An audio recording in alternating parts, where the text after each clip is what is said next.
दोस्तों नमस्कार, मैं के पनगोत्रा एक बार फिर मुखातिब हूं आपसे।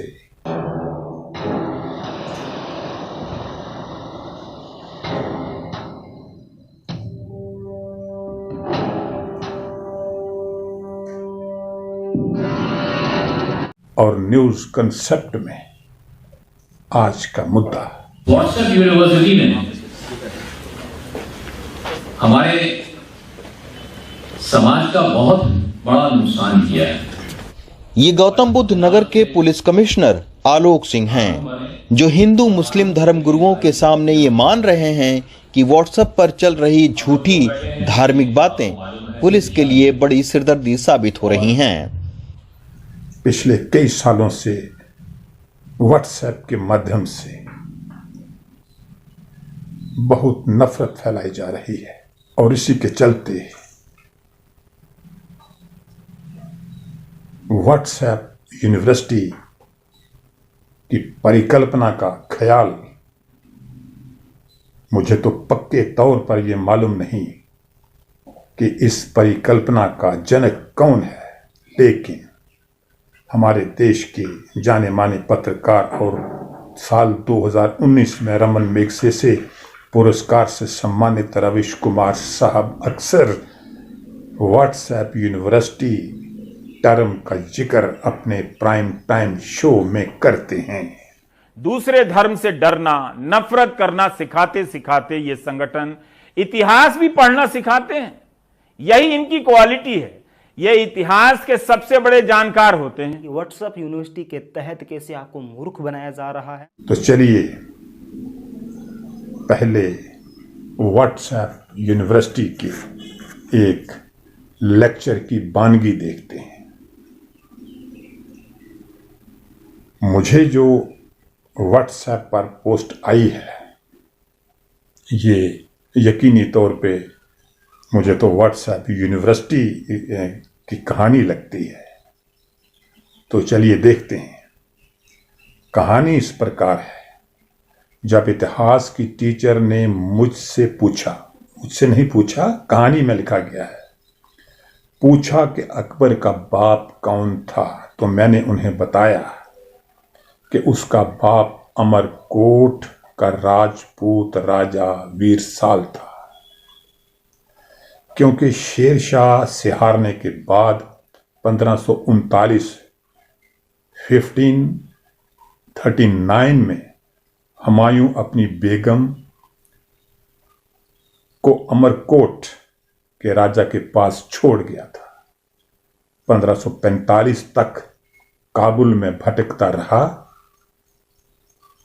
अकबर 1542 में अमरकोट में ही पैदा हुआ, यानी कि 1545 तक भटकता रहा और 1542 में अकबर पैदा हुआ। व्हाट्सएप यूनिवर्सिटी की इस पोस्ट की मंशा क्या है, समझने वाली बात यह है। आगे लिखा गया है, टीचर ने मुझे 2 छड़ी मारी और बोली कि मैंने उसके बाप का नाम पूछा था, नाजायज बाप का नहीं। छुट्टी होते ही उसी टीचर ने मुझे बुलाया और 2 चॉकलेट दी। ये इनाम इसलिए कि तुमने सच बोला, सजा इसलिए कि क्लास में तुमने कड़वा सच बोला। बस यही वजह है। नूपुर शर्मा को कड़वा सच बोलने की सजा मिली। सजा देने वाले भी जानते हैं कि उसने कड़वा सच बोला है। और नीचे लिखा गया है, जलती कलम। व्हाट्सएप यूनिवर्सिटी के माध्यम से, सोशल मीडिया के माध्यम से ऐसा दुष्प्रचार अगर हम करने लगें तो मैं समझता हूं दुनिया जीने लायक नहीं रहेगी। अब इसमें कितना सही है और कितना गलत है, मैं इतिहास में पीजी हूं, परास्नातक हूं, इतिहास पढ़ा हूं, इतिहास पढ़ाया है। अब देखिए कितनी होशियारी से काम लिया गया है और यह साबित करने की कोशिश की गई है कि नूपुर शर्मा ने कड़वा सच बोला है कि जो पार्टी है भाजपा, उन्होंने पार्टी से उनको बाहर का रास्ता दिखाकर पार्टी से निकाल कर उन्हें सजा दी है। और यहाँ ये बताने की कोशिश की गई कि सजा देने वाले भी जानते हैं कि उन्होंने कड़वा सच बोला है। यानी कि जो सजा दी गई है, जो फैसला किया गया है, जो हरकत की गई है, उनके पैगंबर मोहम्मद की शान में गुस्ताखी जो हुई थी, उसमें जो फैसला लिया गया वो दिल से नहीं बल्कि दबाव से है। इस पोस्ट से, व्हाट्सएप यूनिवर्सिटी की इस पोस्ट से यही लगता है कि जो फैसला है वो दिल से नहीं बल्कि दबाव से लिया गया है। क्योंकि व्हाट्सएप यूनिवर्सिटी की इस पोस्ट में लिखा गया है कि सजा देने वाले भी जानते हैं कि उसने कड़वा सच बोला है। ये यूनिवर्सिटी की पोस्ट पता नहीं ये कहाँ से चली है और व्हाट्सएप यूनिवर्सिटी के माध्यम से ये लोगों तक ये पोस्ट पहुंच रही है। तो इसमें जानने लायक ये तथ्य हैं। जानने लायक तथ्य इसमें ये हैं कि इस पोस्ट में यहाँ लिखा है कि 1539 में हुमायूं हारा था शेरशाह सूरी से। जी, 1539 में एक युद्ध हुआ था जहां हुमायूं हारा था। एक युद्ध 1540 में हुआ था, वहां भी हुमायूं शेरशाह सूरी से हारा था। जिस युद्ध का जहां जिक्र किया गया 1539 ईस्वी का जहां जिक्र किया गया है वो चौसा युद्ध था। 26 और 27 जून 1539 को हुमायूं और शेरशाह सूरी के दरमियान चौसा में एक युद्ध हुआ था। यहां भी हुमायूं हारा गया था, लेकिन वो युद्ध जिसके बाद हुमायूं निर्वासन की जिंदगी जीने पे मजबूर हुआ और दर बदर की ठोकरें खाने लगा, वो चौसा का युद्ध नहीं था, वो कन्नौज का युद्ध था जिसे बेलग्राम युद्ध भी कहते हैं। इस युद्ध के बाद हुमायूं दर दर भटकने को मजबूर हुआ था, निर्वासन की जिंदगी गुजारने को मजबूर हुआ था। तो ये कन्नौज या बेलग्राम युद्ध ये हुआ था 17 मई 1540 को ये युद्ध हुआ था। और इस युद्ध के बाद हुमायूं दिल्ली से होते हुए सिंध पहुंचा था, दरबदर होने लगा था। और यहां ये जानना बड़ा जरूरी है कि हुमायूं का निकाह हमीदा बानो बेगम से हुआ था और हमीदा बानो बेगम मीर अली अकबर जामी की पुत्री थी। ये जो विवाह है ये निर्वासन के दौरान ही हुआ है, निर्वासन से पहले ये विवाह नहीं हुआ है। हुमायूं का निर्वासन, हुमायूं ने जो दर बदर की ठोकरें खाई शेरशाह सूरी से हार खाने के बाद, वो 17 मई 1540 के बाद हुआ है। यानी कि हुमायूं का निर्वासन 17 मई 1540 के बाद शुरू हुआ और शादी जो हुमायूं और हमीदा बानो बेगम जिनका बेटा अकबर था उनसे उनकी शादी हुई 29 अगस्त 1541 को।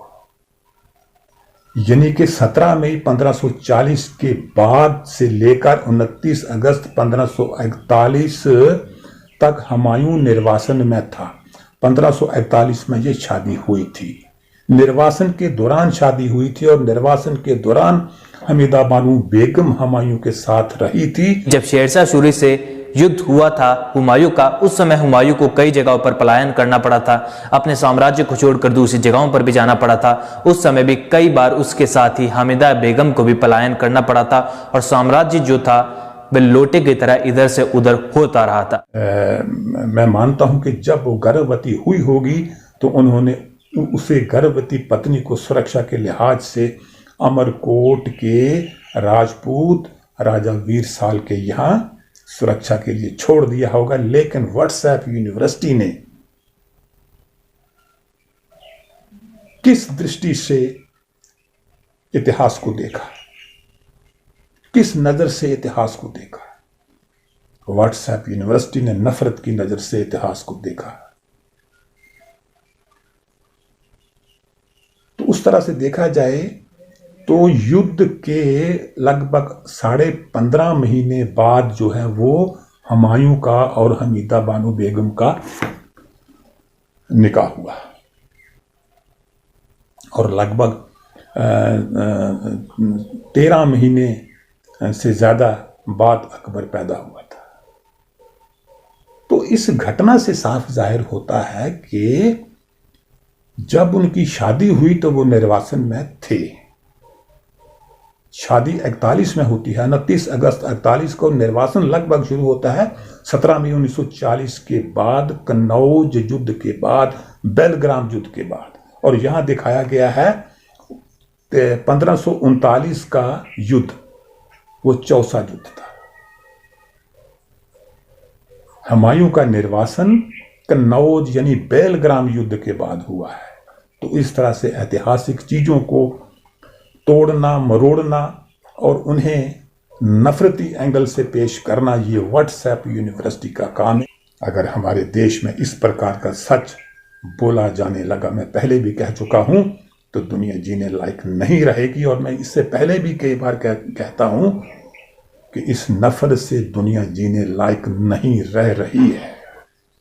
द वॉइस इंडिया न्यूज़ का एक ये वीडियो देखिए, जिससे आपको पता चल जाएगा व्हाट्सएप यूनिवर्सिटी में जो लोगों तक जो मवाद पहुंचाया जाता है, दुर्भावना की दृष्टि से, एक समुदाय विशेष को लेकर दुर्भावना की दृष्टि से व्हाट्सएप यूनिवर्सिटी के माध्यम से जो गंदगी, जो झूठ फैलाया जाता है, उसके नतीजे किस तरह होते हैं। जिला पीलीभीत की तहसील बीसलपुर के गांव वर्सिया का रहने वाला रईस पुत्र भूरे बरेली जिले में घूम घूम कर मांग खाकर अपना गुजारा करता है। 12 जून को जब वो बिथरी चैनपुर क्षेत्र में सुबह भीख मांग रहा था तो वहां के लोगों ने उससे उसका नाम पूछा। रईस नाम बताने पर 15 से 20 लोगों ने उसको मुस्लिम समझकर काफी ज्यादा मारा पीटा है, जिसमें उसको काफी गुम चोटें आई हैं, जबकि रईस मुस्लिम न होकर हिंदू है। इसके बाद दबंगों ने रईस से 500 रुपए भी छीन लिए। रईस ने आज बरेली एसएसपी से पूरे मामले की शिकायत करके कार्यवाही की मांग की है। तो दोस्तों, आज के न्यूज़ कंसेप्ट का जो उद्देश्य था यही था कि आखिर हम ये जानने की कोशिश करें कि व्हाट्सएप यूनिवर्सिटी वास्तव में करती क्या है,